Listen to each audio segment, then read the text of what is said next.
my name is Jonathan with Advent House Plans. This video is going to cover structure on how to assemble it. To begin, you're going to want to gather some tools. You're going to need some glue. We prefer the gap filling medium. It is the 5 to 15 second CA glue. You're going to want a Dremel tool for edge cleanup and trimming. You're going to want the Dremel tool number 430, the small barrel sander. And you're going to need some barrels for that sander. It's part 431, and I go with 60 grit because it doesn't have to be pretty. You just want to grind off those tabs and clean up edges like that quickly. You're also going to want a pencil, an X-Acto knife, and paper of the blocks that comes with the kit. And of course you're going to need all of the blocks that come from the kit. Now what we've done is we've pre-cut almost all of these parts out, and we've just left tabs. And those tabs are fairly easy to break off, and then we will clean up the tabs and we'll be ready to start assembling. Alright, we'll go ahead and get started cutting parts out. What you're going to find is the very first thing you need to do is use your paper to number all of the parts before you take them out of the blocks. In this case, we're looking at this block right here, and it looks like we'll number that up with these parts. Here it is, so that makes this number 23, 15, 16, 17, and so forth. Okay, so once you've got all of the individual parts numbered, we're ready to start popping them out. You're going to want to hang on to those numbers. Don't scratch them off or wipe them away or erase them just yet. To pop these out, you'll find that most of these are cut almost entirely clear through. And what you'll do is you'll pop them out from the front, push down on the part through the tab. So in this case, we're going to push down from the top, pop the tabs, in this case 3 on the one side, it tips over, and the part comes out like that. Now the edges are a little bit rough, but that doesn't matter because it'll be super easy to clean up. And the tabs, what's left of the tabs, will clean up as well. Now we're going to use a Dremel to clean up some of these things, but we've designed this so that if you have a tabletop belt sander, you're going to find that's a whole lot easier and faster to clean up these tabs. So we've got a tab right here, and even when we do our best, we're going to clean that up. That's what the Dremel tool is for. What you'll do is simply work that area with your Dremel tool, sand it down flat with the rest of it. Now there are a couple of spots in the kit that you're going to have to use the Dremel tool because you can't get it on the belt sander. But there's only a few of them. We've designed the rest to handle that. So we'll go through the same process, popping these out. There's another part, that's part 18. And we'll continue and we'll pop out every one of these after we have numbered them all.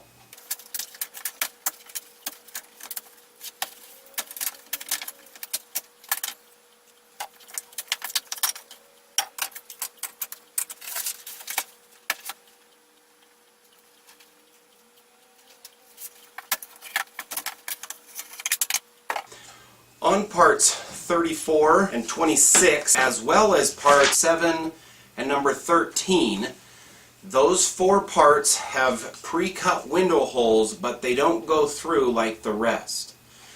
The original Advent house only had 24 windows, but many people request to have windows on the sides of the house instead of just the face. But some people don't want that. So what we've done is we've cut the opening but not gone clear through. If you choose to add the side windows, you'll want to remove this center piece. If you do not plan on adding side windows, we advise you to fill in this opening with some putty to not let any extra light through. As for the rest of the window openings, similarly they have tabs just like the rest. They're fairly easy to just pop right out, and then you'll use the Dremel tool to clean up these inside edges.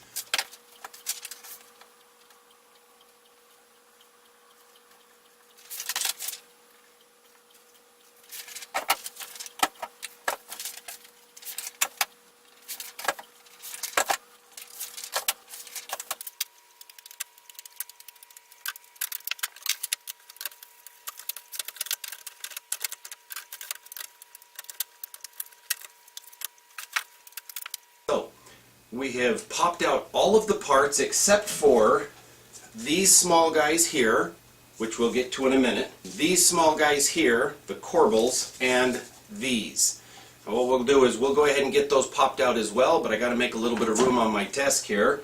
So what you're going to do now is, if you're going with the Dremel route, you'll go ahead and clean up the edge of these the best you can, and then you'll take a Dremel and run along these edges until they're nice and smooth. We have a belt sander out in the garage, so I'm going to take all these parts out there and sand each one of them on the belt sander wherever possible. The belt sander is going to make life a whole lot easier, so I'm going to take it all out there, I'm going to have it, get it all piled up so it's all nice and organized, and then I'll cut out the rest of these tiny parts and we'll get back to you. Alright, I'm back in from the garage, and all of my parts have outside edges that are nice and clean. I just set it on the band sander and cleaned up all the edges, but you'll see I still got flimsy stuff here that needs to be cleaned up. Some of my slots need to be cleaned up, etc. And on other parts they have inside corners, such as this part here. All this inside stuff needs to be cleaned up, as well as all the little tabs and stuff. So that's where the Dremel comes in. We have designed it that that Dremel will fit into pretty much every spot except for the slots. So what we found is that if you take your Dremel and you take a little slots like this and just run it through each one of these slots just nice and light, it'll just take off the burrs on the outside edges, as well as make that a little bit easier to slide stuff in and out of that tab. Alright, one other good advantage of having all these parts numbered is that all of the parts that come out of the kit are face up or face out. So in the case of the floor piece, the number that we have written on there tells us that the part goes like this and not upside down. So that will help us in the orientation of setting this thing up.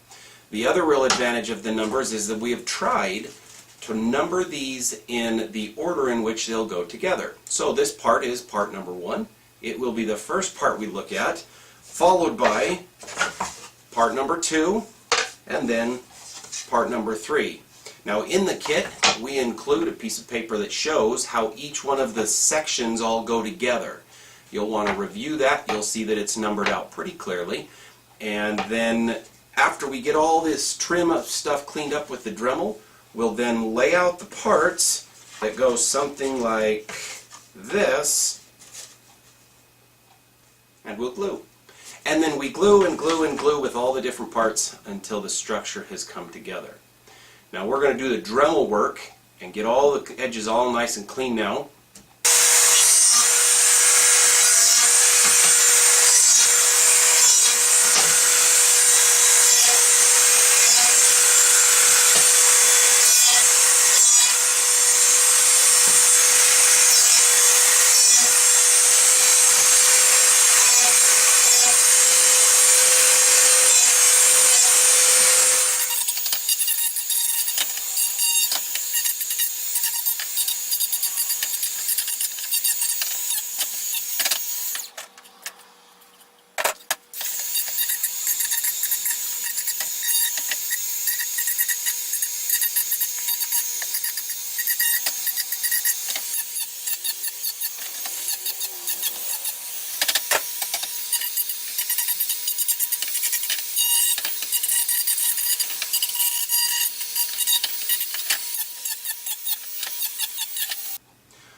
Alright, I'm going to go ahead and finish up the dremeling on these. I've only got a couple of the little parts left. Most of my big parts are done. I will go ahead and get these finished up, and then I'll clean up my workspace and we'll get prepared to start assembly of the structure. Alright, I've got all the Dremel work done, and now I have collected all the individual parts into categories. I've got my back pieces, I have my floor pieces, my roof top flat pieces, I've got my walls laying here, my angled roof pieces here, some bracing and some bases, and the soffits, as well as all of my little bracings and things like that. So what I've done is I've set up on my table here a nice hard flat surface. It's an old shelf. I cover that in plastic because there's going to be CA glue going everywhere. And what I'm going to do is I'm going to lay out some parts. I'm going to get the camera angled down on this so that you can see how these parts start to lay out, and we will start gluing this stuff up.